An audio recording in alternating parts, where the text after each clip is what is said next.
আসসালামু আলাইকুম। সবাই কেমন আছেন? আমি খুব ভালো আছি এবং আশা করি আপনারাও সবাই ভালো আছেন। আমি এখন একটুখানি আ গরুর গোশত রান্না করব, একটুখানি চর্বি দিব সাথে। কিন্তু খাওয়ার সময় সেই চর্বিটা আমরা তুলে ফেলে দিব। এটাকে অনেক সময় আমার দাদিমা এভাবে রান্না করতেন। এটা অনেকটা সংরক্ষণ পদ্ধতির মতো। আমার বড় বোনও সেটা করেন। সেটা হলো একদম স্তরে স্তরে গোস্তের চর্বিটা, মানে এক স্তর চর্বি আবার এক স্তর গোস্ত এইভাবে দিয়ে জাস্ট নুন ছাড়া সমস্ত মশলা দিয়ে সেটা 1 মাস ধরে জাল দিতেন। ওখান থেকে যখন দরকার তখন বড় বড় টুকরা তুলে নিয়ে তখন সেটা বটিতে কেটে রান্না করতেন। কিন্তু আমি সেটা করছি না। আমি আমি রান্নাই করব, কিন্তু সেখানে একটু চর্বি দিব, চর্বিটা তুলে ফেলবো। আমাদের সবার একটা ধারণা যে গরুর চর্বি, খাসির চর্বি এগুলো স্বাস্থ্যের জন্য খুবই ক্ষতিকর। অবশ্যই ক্ষতিকর। আমরা যদি সেই চর্বিটাকে আমরা যদি ওয়ার্কআউট না করে আমরা যদি বের না করে ফেলি। কিন্তু আমরা যে খুব নিশ্চিন্তে সয়াবিন তেল খাই, বা অন্য সূর্যমুখীর তেল, তারপরে ক্যানোলা অয়েল, অনেক কিছু খাই, সরষের তেল তো নাকি মানে উচ্চ তাপে সেটার গুণাগুণ নষ্ট হয়, প্লাস মানে একদম বিষাক্ত হয়। আসলে এত কিছু ভাবতে গেলে কোনো কিছুই খাওয়া যাবে না। তো সেখানে আমার আগে আমি দেখেছি মা খালাদের গরুর চর্বি সেটাকে গরম মশলা টশলা দিয়ে তারপরে সেই চর্বিটা সংরক্ষণ করে বয়ামে ভরে বাবার বাড়ি থেকে আসার সময় তারা 3 বোন, তারা 4 বোন, মানে বয়ম ভরে ভরে মায়ের কাছ থেকে নিয়ে আসতো। সেগুলো দিয়ে পরোটা নানান কিছু ভেজে খেতেন আর কি। তো যা অত ওরকম আমি করি না, কিন্তু এটা কোরবানির গোশত যে মানে 2-1 বার এরকম খাওয়া যেতেই পারে। এছাড়া আমার হাজব্যান্ড যখন বাজার থেকে গোশত কিনে আনেন তখন সেটা একদম খুঁটে খুঁটে সব চর্বি আমরা ফেলে দিই। আমি একটু মশলা দিই, তার আগে একটু কাঁচা জিরা দিচ্ছি। এত দূরে থাকলে কিভাবে হবে বাবা, কাছে আসো। একটু কাঁচা জিরা দিলাম, গরম মশলাগুলো দিয়ে নিই। তো শুকনো মরিচ আস্ত ছেড়ে দিলাম,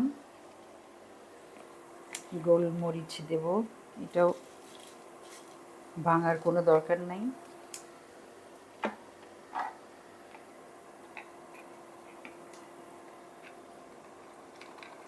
লবঙ্গ, লবঙ্গ খেয়াল করবেন যে একটু যাতে কম করে দেন, অনেক বেশি লবঙ্গ দেওয়া যাবে না। লবঙ্গ তরকারিটাকে কালো করে ফেলে এবং অনেক ঝাল হয় শেষে। তবে বেশি না না হলেও দরকার মতো যে এই যে হার্বগুলো, এগুলো আসলে খুবই উপকারী। আল্লাহ আসলে কোনো কিছুই অদরকারি বা ক্ষতিকর কোনো কিছুই দেন নাই। আমরা সেটা কম বেশি প্রয়োজন বুঝে আমরা খাবো। এখন আমি এই চর্বিটা দিচ্ছি।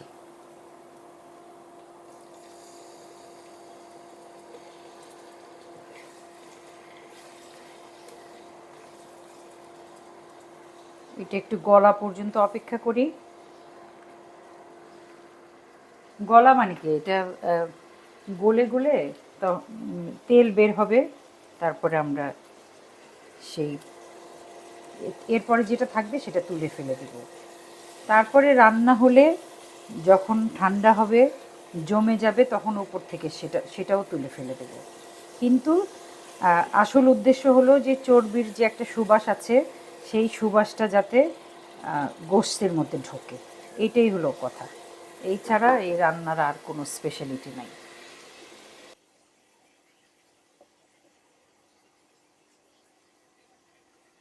গোশতটা দিয়ে দিচ্ছি।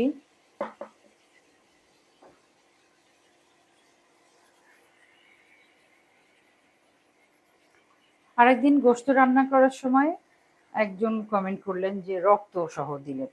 আমি এই গোশত যদি ধুইতে থাকি তাহলে ওই যে অ্যাডের মতো আছে না, ধুতেই থাকে ধুতেই থাকে ধুতেই থাকে, যতই ধুবো ততই রক্ত বের হতেই থাকবে, কারণ গোশতের বড় উপাদানই তো রক্ত। তারপরেও আমরা তো অবশ্যই সেটা ধুয়ে ব্যবহার করবো। মোটা করে কাটা পেঁয়াজ দিলাম। এইবার দিব আমি সব মশলাগুলো দিচ্ছি। বেসিক মশলা, রসুন বাটা,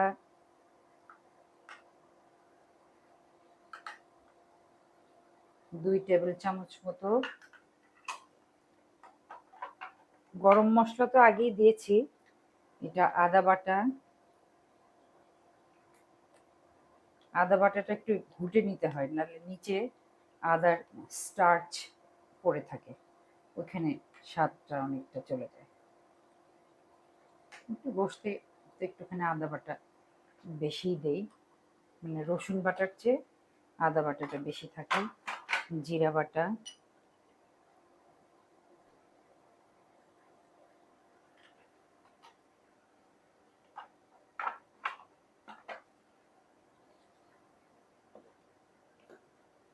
নুন দিছি।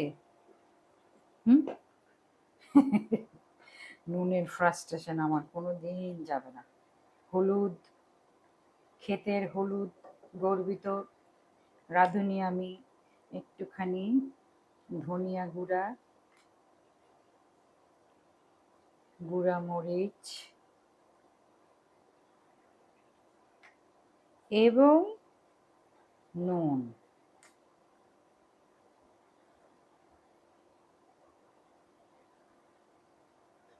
এরপরে আর কিচ্ছু করতে হবে না।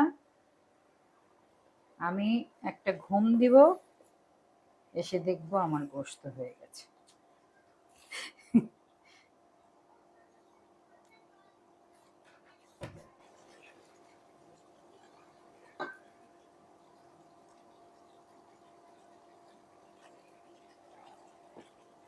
গোশত কষানোর সুবাস আমি পাচ্ছি। আপনারা কি পাচ্ছেন? পাচ্ছেন না। মানে বলা যায়, ইমোশনালি বলা যায় যে হ্যাঁ সুবাসটা পাচ্ছি, কিন্তু আসলে পাচ্ছেন না। ঠিক তেমন একটা মানুষ যখন অনাহারে থাকে, একটা মানুষ যখন অনেক দুঃখে থাকে, অপমানের সাথে থাকে, বা তার জীবনে কোনোই সফলতা থাকে না, সেই মানুষটার দুঃখ মানে বলা যায় যে আহারে কি কষ্ট, ক্ষুধার জ্বালা, সেটাও বলা যায় যে খুব কষ্টে আছে। কিন্তু সেই কষ্টটা যে অনুভব করে, যে ভোগ করে সেই কষ্ট, সেই একমাত্র বোঝে। ইভেন দেখেন, আমার যদি হাত কাটে, আমার হাতেই রক্ত বের হবে, এমনকি আমার মায়ের হাতেও রক্ত বের হবে না। তো সেই ক্ষেত্রে আমরা মানুষ, আশরাফুল মাখলুকাত, আমরা কি করতে পারি? যে তো সেই ক্ষেত্রে আপনারা বলতে পারেন যে কেউ যদি এরকম টেরই না পায় তো আমাদের কি করার আছে? কিন্তু আমাদের আসলে অনেক কিছু করার আছে। আমরা চোখে যখন দেখি, এখন তো অনলাইন প্ল্যাটফর্মে যোগাযোগ মাধ্যম যেটা অনেক বেশি, অনেক মানে দ্রুত আমরা একজনকে কানেক্ট করতে পারি। সেই ক্ষেত্রে সারাক্ষণই আমরা মানুষের যখন দুঃখ দেখব, বা সামনে আমার বাড়ির সামনের যে রাস্তা, আমার যে পাড়ার যে গলি, সেখানেও কত দুঃখ লুকিয়ে থাকে, কত অনাহার, কত অবিচার, সমস্ত কিছু। সেখানে আমরা যে যার মতো আমরা এগিয়ে আসি। আমি যদি 10 জনকে না পারি, আমি অন্তত একজন মানুষের দুঃখ নিরসন করি, সেটাই তো অনেক অনেক ভালো একটা ব্যাপার, তাই না? আমার বাসায় যে সাহায্যকারী থাকে, তার দুঃখটা আমি শুনি, তার দুঃখ শুনি। আমার যদি সেই সামর্থ্য থাকে, আমি তাকে সেই দুঃখটা কমিয়ে দেওয়ার জন্য যতটুকু করার, সেই চেষ্টাটুকু আমি করি। আর আমার যদি অঢেল থাকে, আমি 100টা মানুষের দায়িত্ব নিতে পারি, তাহলে আমি কেন নিব না? আমার সেই বোধটা থাকতে হবে। এই দুঃখবোধ, অন্যের দুঃখবোধ নিজের ভিতরে জাগিয়ে তোলা, এই এই জাগিয়ে তোলাটা একটা অনেক বড় কাজ। আসুন আমরা সেই বড় কাজটাকে সহজ করে তুলি। অন্যের দুঃখকে নিজের গায়ে ঢেলে নিজের দুঃখ ভেবে সেটাকে নিরসন করার চেষ্টা করি। আমার এই গোশতটা অনেকক্ষণ ধরে হবে, হতে থাকুক, আমি তারপরে আসছি।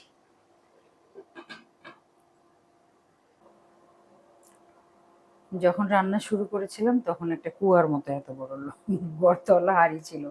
হাঁড়িটার মধ্যে নাড়তেও কষ্ট হচ্ছিল। আমার এই প্ল্যাটফর্মটা একটু বানানোর সময় একটু উঁচু হয়ে গেছে, তো আমি যদি আর একটু লম্বা হতাম তাহলে আমার জন্য ঠিক ছিল। তো যাই হোক, আমি হাঁড়িটা চেঞ্জ করেছি। এখানে আমি দিচ্ছি একটুখানি সাতকরা। সাতকরাটা একটা সিলেটের, যারা জানেন তারা তো জানেন, আর যারা জানেন না তাদের জন্য বলি যে এক এক দেশের এক এক রকম মশলা আছে না, যেরকম খুলনার চুই ঝাল, সেরকম সিলেটের সাতকরা। সাতকরা আমার খুবই প্রিয়। মাঝে মাঝে আমার অনলাইন স্কুলের ছেলেপেলেরা তারা আমাকে ভালোবেসে পাঠায় চা পাতা, সাতকরা, জারা লেবু, আদা লেবু।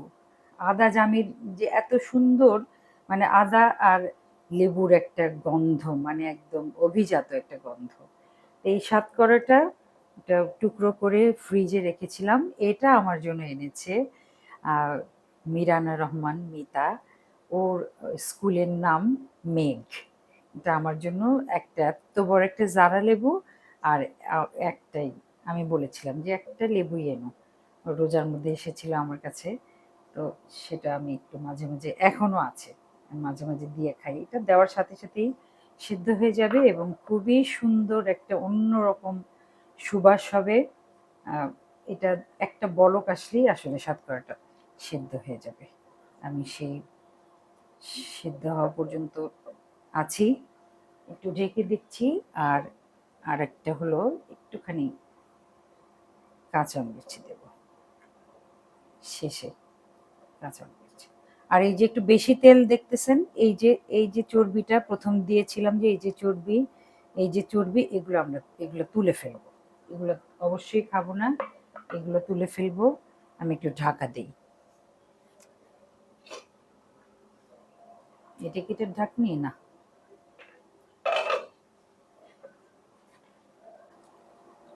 একটুখানি চেখে দেখি।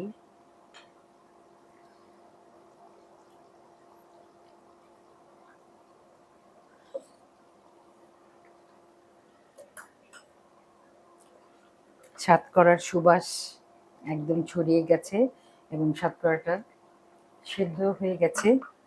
আমার রান্নার এখানেই সমাপ্তি।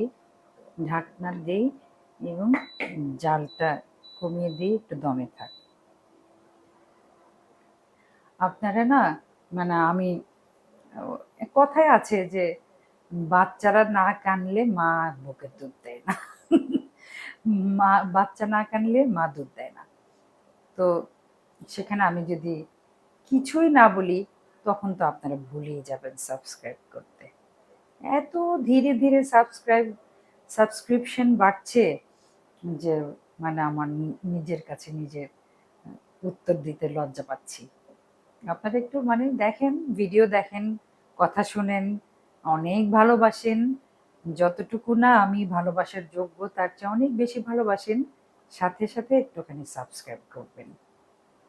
আমি এই কথাটা মনে হয় আমার এই কনক চাপার পাকঘর প্রায় ৩ বছরের উপরে হয়ে গেছে, এই প্রথম বললাম। আর এবং আমার ধারণা আমি আর কোনোদিন বলবো না।